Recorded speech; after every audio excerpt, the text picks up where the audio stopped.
Larry, a young man, recently proposed to his girlfriend, Karen. I went with him to meet her parents, only to find out her father was the famous owner of a brand store. This made Larry nervous, knowing Karen came from a prominent family, but he managed to answer all of her father, Michael's, tough questions confidently. However, things took a turn when Michael found out I only finished middle school. He slapped Larry right there. I was furious at how he looked down on us just because we didn't have the same social status. I told him we'd meet again, and then Larry, Karen, and I left for the hospital. On the way, I told Karen I would confront Michael about his actions. Her response made me even more determined. The next day, when Michael realized who I really was, he was shocked. My name is Kevin, and I'm 65 years old. Ever since my wife passed away, I've been living with my son Larry. Since retiring, my legs have weakened, and I can't walk for long periods. I use a wheelchair at home and rely on Larry to help me move around. Despite being 30 in the prime of his life, Larry cares deeply for me. We hired a housekeeper to help, but Larry still takes the time to push my wheelchair, even on his days off. I'm always silently grateful to him. Then came the big moment. One night, after coming home from work, Larry shared the news that he had proposed to Karen. The news was so overwhelming, it almost made me drop my tea. Larry just told me he proposed to his girlfriend, Karen. I asked him what she said, and with a big smile, he made a circle with his hands and said, "She said okay, she'll marry me." I could see the happiness on his face, and it was so strong that I almost cried with joy as I congratulated him. But soon, Larry looked sad. "What's wrong? You got a yes, but you seem upset," I asked. "It's great that she said yes, but now I need her parents' approval, and I'm really nervous about it," Larry replied. I remembered feeling the same way when I met my late wife's parents. Her father was very strict, and it took many trees before he agreed to our marriage. Now, Larry was facing a similar challenge. To encourage him, I patted him on the shoulder and said, "I was really nervous when I asked for permission to marry, but if you're honest about your feelings, they will see your sincerity. I'm not just being a proud dad when I say that Larry is a wonderful young man. He's hardworking, helps around the house, and is well-liked because he's such a kind person. It's a bit scary, but I'll give it my best shot," Larry decided. "That's the spirit. But straight to your successful proposal," I said. That night, we celebrated with our best sake. Karen chose a traditional restaurant for the marriage meeting, one that was wheelchair accessible, showing how thoughtful she is. Larry has excellent taste in women. Karen is truly a wonderful match. Feeling inspired, I decided to give Larry a gift to boost his courage for the upcoming proposal. While he was at work, I went with my helper to a high-end department store to find something appropriate for him. While Larry was at work, I saw a set of bowls being sold as a couple's item.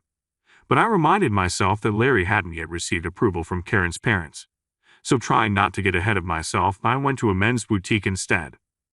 At the store, I mumbled to myself while trying to decide what to buy. Being in a wheelchair, I couldn't reach the shelves, so I asked a nearby salesperson for help. "Excuse me, could you help me see something on the top shelf?" However, the salesperson ignored me, probably because he saw my wheelchair. Thinking he hadn't heard me, I tried again. This time, the salesperson sneered and said, "We don't have anything suitable for someone like you here." I was shocked by his rudeness. Just as I was about to complain, a well-dressed man came from the back of the store, and the other staff bowed to him, showing he was someone important. He looked to be in his late 60s, stocky and stout. I approached him, hoping he would address the salesperson's behavior. "Excuse me, I was treated horribly by your staff," I began. Just then, the earlier salesperson called out, "Mr. Michael, the president," and hurried over. This man was not just the store manager, he was Michael, the president of a major menswear brand known throughout Japan. When I explained what happened, Michael asked, "Well, sir, was there an issue with the staff?" I told him again that the staff member had disrespected me when I asked for help. I expected Michael to apologize and correct the situation, but to my dismay, he just snorted and laughed. "Ha ha, sir, this is a high-end men's store. If you're dissatisfied, perhaps try somewhere else." I was shocked and openly showed my anger. "Can't you see our clientele are all affluent? We have nothing suitable for someone as plainly dressed as you." Michael smirked, laughing with the staff. Appalled by the treatment, I left the store in anger. Forget it, I don't need this place, I thought. I knew the brand was popular among celebrities, but this was a bitter experience. I ended up buying a different gift, but the incident at the store still upset me. I planned to give Larry the gift after a successful meeting with Karen's parents. Today, we were heading to the traditional restaurant where Karen's parents were waiting. As Larry pushed my wheelchair, I could see he was nervous. "Don't worry, Karen's parents are probably nice people," I reassured him several times as we got closer. Traditional Japanese restaurants usually have mats and cushions, but they had set up a room with chairs and a table for us. Karen and her parents were already there. But the moment I saw her father, I couldn't help but exclaim, "Oh, what's wrong, Dad?" Larry asked.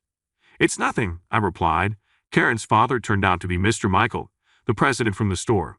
I hadn't realized Karen shared his last name, which is why I didn't connect the dots earlier. When Michael saw me, he nodded with a smile, which was very different from how he had treated me at the store. He seemed friendly and said, "Nice to meet you. I'm looking forward to today," inviting me to sit down. I realized he had forgotten about our previous meeting at the store. To him, I was just another customer he didn't remember. Trying to calm down, I reminded myself that today was about the marriage proposal. However, the idea of Michael becoming Larry's father-in-law wasn't pleasing to me. As the Japanese cuisine was served and we began to eat, I felt a bit awkward. Michael started a conversation. "So where did you meet my daughter, Karen?" "I met Karen through a coworker, and it was love at first sight for both of us," Larry replied. "They started dating after work and their relationship grew deeper." "You have a good eye to take a liking to my daughter," Michael chuckled.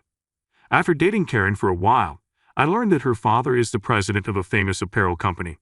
At a family meeting, I saw Larry and Mr. Michael getting along well, which was a relief.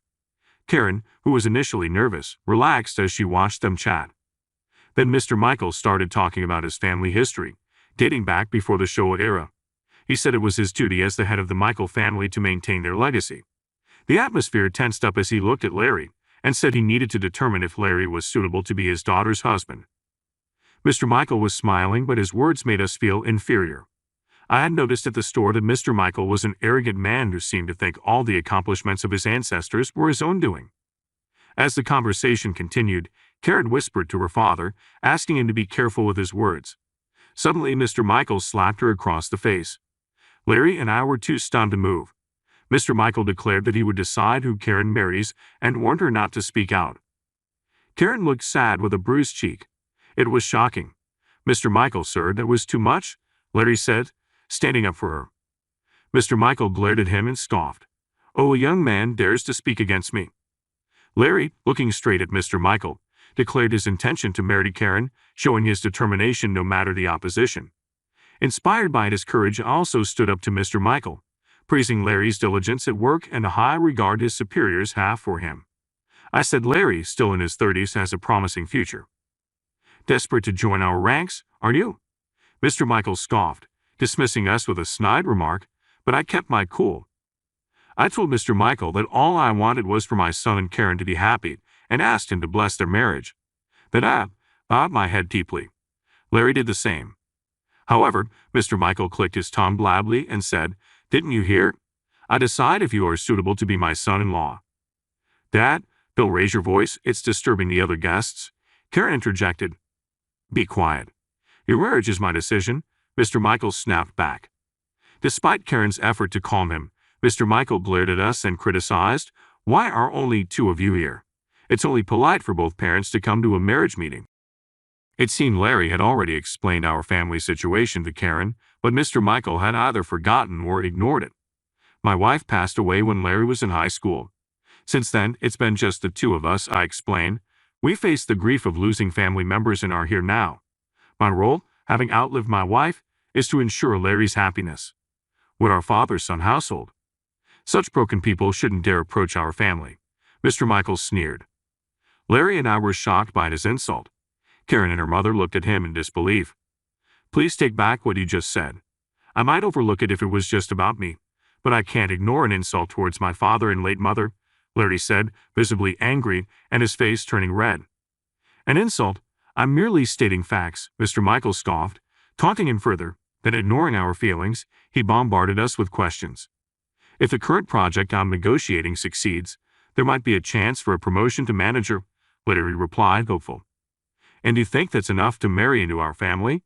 Mr. Michael laughed mockingly at every answer Larry gave, as if to belittle him. The atmosphere was as tense as a stressful interview, weighing heavily on us all.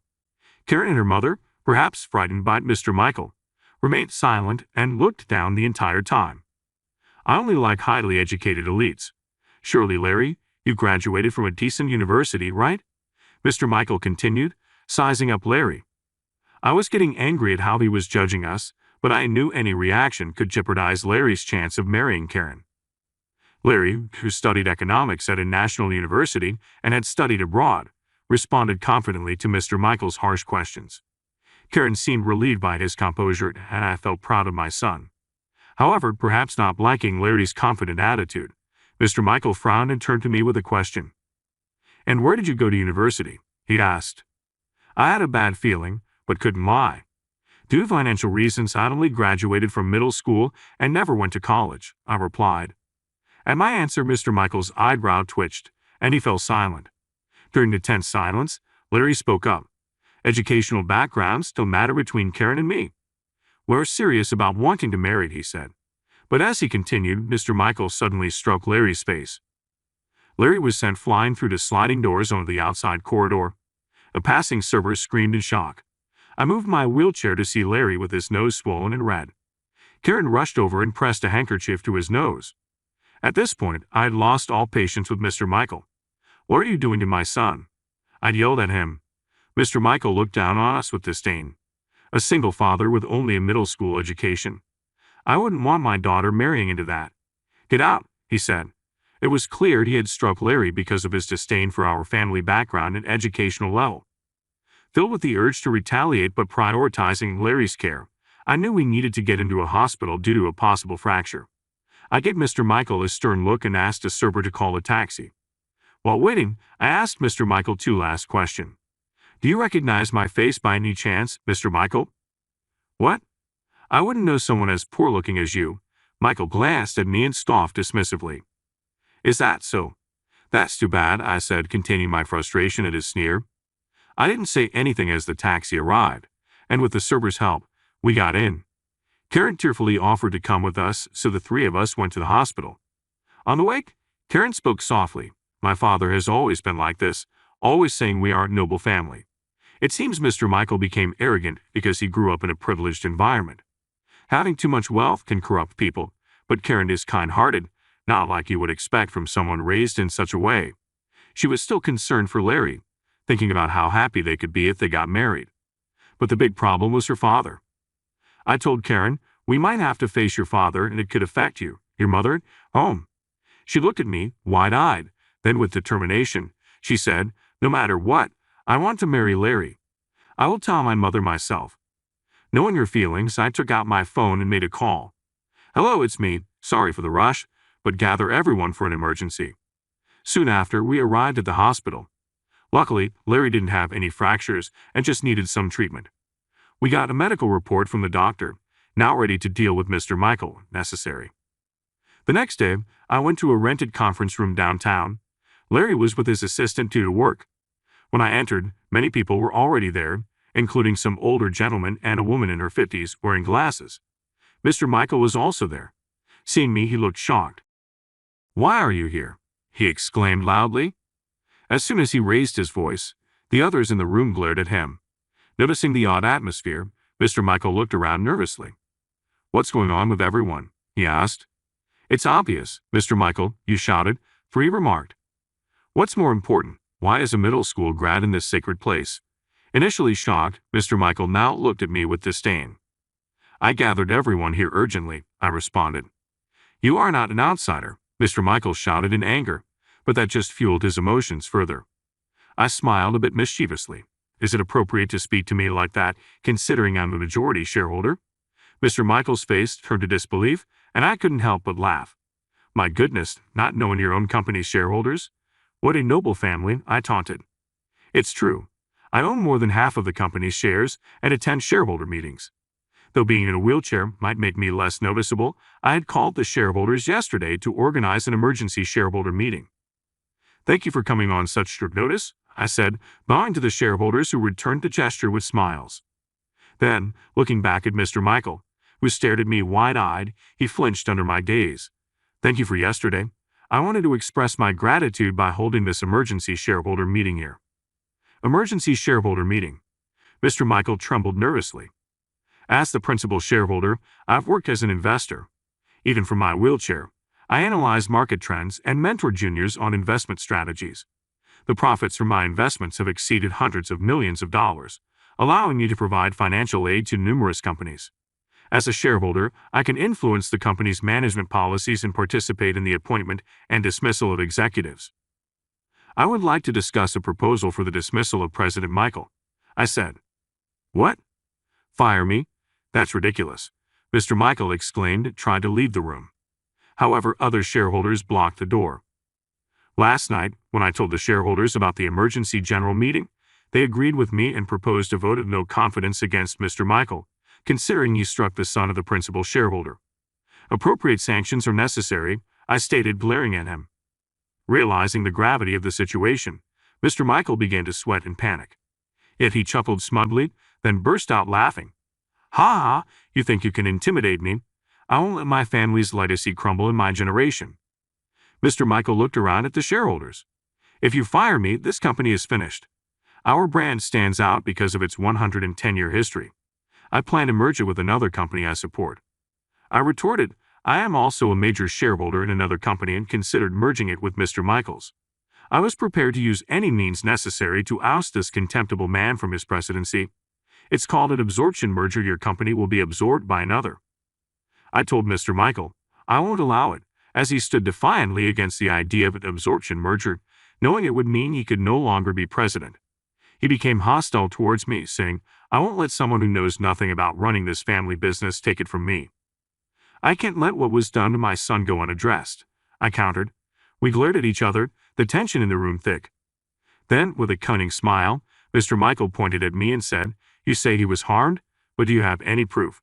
It's rude to accuse someone without proof. You won't be easily forgiven, even if you apologize on your knees. He then loudly asked the other shareholders, Have any of you seen proof from Mr. Kevin? They looked at each other and shook their heads. I had only informed them verbally of the situation. Nobody had any proof.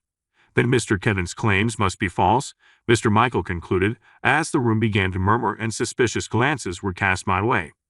Confident he had turned the situation around, he gloated, You almost deceived everyone with your lies.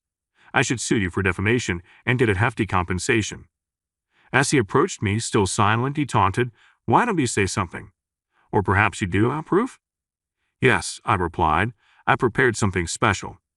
I had set up a projector in front of the screen and connected it to my cell phone.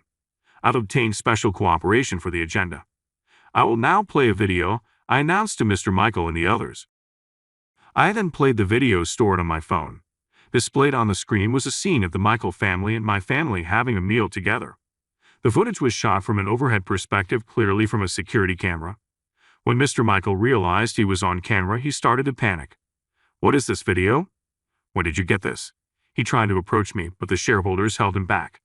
I had anticipated this and secured the evidence in advance. In fact, after sending Larry to the hospital yesterday, I went back to the restaurant.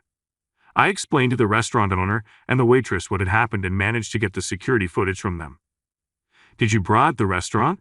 What a low move, Mr. Michael exclaimed. I'm not so naive as to stay silent after my son was attacked, I retorted. The video continued to play, showing the moment Larry was answering Mr. Michael's questions before being struck by him. The shareholders gasped in shock. In the video, Mr. Michael was seen yelling, a single father with only a middle school education. I wouldn't want my daughter marrying into that. Get out. Then the footage showed us leaving for the hospital by taxi. However, the video didn't end there. While Karen, Larry, and I were on our way to the hospital, Mr. Michael and his group were still at the restaurant. His expression tensed up as he watched. Stop this video now, he yelled at me, but I ignored him and turned up the volume. In the video, Mr. Michael was reproached by his wife and then slapped her. Silence. As my wife, you obey without question. I won't tolerate back talk from you, the company staff, or those pompous shareholders. You're all just pawns to me, he declared. The video ended with his wife sobbing, and the screen went blank. Silence fell over the room, and nobody spoke. Mr. Michael stood pale-faced in front of the screen. That was the evidence video of President Michael hitting my son. Oh, and the last part was just a bonus. I said with a smirk. Now, you can't deny it happened, I continued. Mr. Michael, trembling, turned to face the shareholders. Ah, he squeaked, stepping back in a pathetic manner. The shareholders glared at him fiercely, ready to act. With the proof presented and his disdain for the shareholders revealed, Mr. Michael found himself cornered by everyone present. You insulted the people who fund you? You know what happens next, right? Mr. Michael's face contorted as he began to unravel. One can only imagine what happens to a company once its shareholders turn their backs, I added with a smirk. Even the vast wealth of the Michael family would be severely hit if the shareholders collectively abandoned them. Moreover, if the incident with Larry and Mr. Michael's harshness were exposed externally, it would damage the company's image. Client transactions might also be withdrawn. Okay, I understand, I concluded. I'll increase the dividends for everyone, so please forgive me, Mr. Michael pleaded, putting his hands together in front of the shareholders. But they were furious. We can't forgive someone who's insulted us behind our backs. Please, I'm terribly sorry, forgive me, he kept apologizing, surrounded by the majority of people now forcing him into a humble posture. Usually bold, he quickly cowered when his position weakened. Seeing this, I realized that this was the real Mr. Michael. Raised in privilege and pampered from birth, he had lost any sense of gratitude. He used his ancestors' prestige to look down on others, living luxuriously and complacently. Mr. Michael had struck Larry without knowing I was the principal shareholder. This was the result of his choices. Unable to gain forgiveness from the shareholders, he half cried, clinging to me. Mr. Kevin, I am so sorry, please forgive me. Do you regret hitting my son? He nodded vigorously and knelt before me. Absolutely, I will also pay damages to your son, so please continue to support us financially. I refuse. My goal is to remove you from the presidency, I responded. We met before the marriage meeting, remember? At that restaurant we visited, he finally recalled our meeting as his face turned pale with trembling. A company that can't train its staff properly isn't worth supporting, I gave him a cold look. Out of desperation, Mr. Michael blurted out an incredible offer. Then I will give you my daughter, Karen. I have raised her strictly. She is a fine woman. Please do as you wish with her. Despite it being his own daughter, he treated her like an object, which enraged me. Don't mess with me. Children are not offerings. Anger nearly caused me to fall from my wheelchair. I apologize, but Karen wishes to marry Larry, and her will is also my will, I said. Oh, so you won't oppose Miss Karen's wishes? He asked. Of course not, I smiled slightly, and he misunderstood my forgiveness, slumping down relieved. Let's hear it from the person herself then, I called out towards the door. Come on in. As the door opened, Larry, Karen, and Mr. Michael's wife entered. Seeing the three, Mr. Michael's mouth fell open in astonishment. Why are you all here? We came together, they replied. I had asked the three of them to wait by the door until I gave them a signal. I called them in to confront Mr. Michael about their intentions directly. Seeing Larry with scars on his nose and me, Mr. Michael quickly bowed his head to Larry. Larry, I deeply apologize for raising my hand against you. I am very sorry. Larry didn't respond and turned to face Karen. My desire to marry Karen remains unchanged, but first, please hear what she has to say. Karen looked straight at her father and said, I have lived obeying your orders, grateful for how you raised me, but now I choose to be with Larry. Karen and her mother stood side by side, glaring at Mr. Michael. My mother and I are leaving the house and will cut ties with you, Karen declared. In the taxi, I had learned about her decision to separate from Mr. Michael. That's why I brought them here to tell them directly. Why? How? You're my wife, aren't you? He said, grabbing his wife's shoulder and shaking her. However, she presented him with signed divorce papers. I will not let a cruel husband dictate my daughter's life. Larry and Karen, they declared to Mr. Michael, we will get married after cutting ties with you, and my mother and I are leaving home. Thank you for everything up to now. She bowed her head, signifying their estrangement. Rejected by his family, Mr. Michael became desperate. No, don't abandon me. I've been awful, raising my hand and speaking harshly. I regret it. Don't leave me. But they looked down on him, expressionless. Seizing the moment of his isolation, I'd addressed the shareholders. Let's get back to the main issue. Those in favor of dismissing President Michael, please applaud. A few scattered claps gradually grew louder. When everyone except Mr. Michael clapped, his fate was sealed. This marks the end of your glorious life. Curse your own foolishness, someone said. Mr. Michael collapsed to the floor. weeping loudly. With that, the emergency shareholder meeting concluded. The company was then absorbed through a merger, and Mr. Michael was stripped of his executive position. Now shunned by former business associates who were aware of his brutal behavior, he found himself completely alone. Furthermore, a skilled lawyer hired by his wife exposed years of domestic harassment, resulting in a multi-million-dollar settlement. The once prestigious Michael family fell apart with his generation. Mr. Michael tried to start new businesses using the remains of his fortune, but he soon faced financial difficulties and went bankrupt multiple times, increasing his debts until nothing was left. His mansion was taken to repay debts, and all his valuable possessions were confiscated. Without work, family, or home, Mr. Michael wandered until he became homeless. One can only imagine what his ancestors, who had built such wealth, would think of him now, possibly standing by his bedside at night, whispering words of resentment. After the merger, Karen and her mother lived modestly, their spirits lifted, free from Mr. Michael's oppressive presence. Larry happily married Karen. They built a new home and invited me to live with them. Initially, I refused, not wanting to intrude on the newlyweds, but they insisted, and I was spared from loneliness. And one thing I almost forgot, I finally gave Larry the wedding gift I had been carefully saving for him.